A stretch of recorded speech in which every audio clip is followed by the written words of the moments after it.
ঘড়ির কাঁটাতে তখন ঠিক 7:30 থেকে 8টা বাজে। আমি আর দিদিভাই হঠাৎই বেরিয়ে পড়লাম একটা দোকানে। জানো তো, আমরা কোনো গয়না বানালে যে কোনো একটা নির্দিষ্ট দোকান থেকে বানাই এরকম না। মাঝে মধ্যে আমরা হাবড়া জনপ্রিয়তেও যাই, আবার দাস জুয়েলার্সেও যাই, আবার কৃষ্ণকুলিতেও যাই, মানে কোনো ঠিক ঠিকানা নেই। এই যে আমাদের বাড়িতে একটা পুচকু সোনা হয়েছিল, তোমরা দেখেছো, ওকে নিয়ে আমি অনেক ভিডিও ছেড়েছি। তো ওখান থেকে ওর হারটা বানানো হয়েছিল, সে উপলক্ষে আমাদেরকে নেমন্তন্ন করেছিল। সেদিন যা গরম পড়েছিল কি বলবো, দেখো যাওয়ার সাথে সাথে ওরা কোল্ড ড্রিঙ্কস দিল, বেশ ভালোই লাগলো আপ্যায়নটা।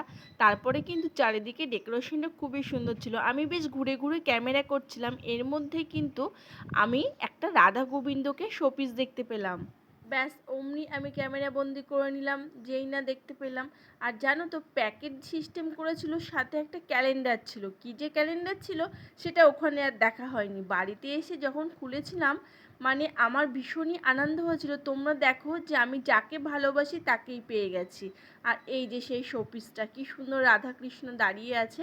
আমি কিন্তু একটু ক্যামেরা করেছিলাম তখন। আর ওই দোকান থেকে আমি আর দিদিভাই বেরিয়ে গেলাম ছেলের প্রজেক্টের জন্য কিছু শোলা আর কিছু কিছু জিনিস লাগবে সেইটাই কেনার উদ্দেশ্যে। আর এত বড় শোলা দেখে তো আমি দিদিভাইয়ের সাথে বকবক করছি যে এত বড় শোলা আমি কি করে নিয়ে যাব রাস্তা দিয়ে, যেহেতু সেদিন আমাদের এখানে হাট বার ছিল।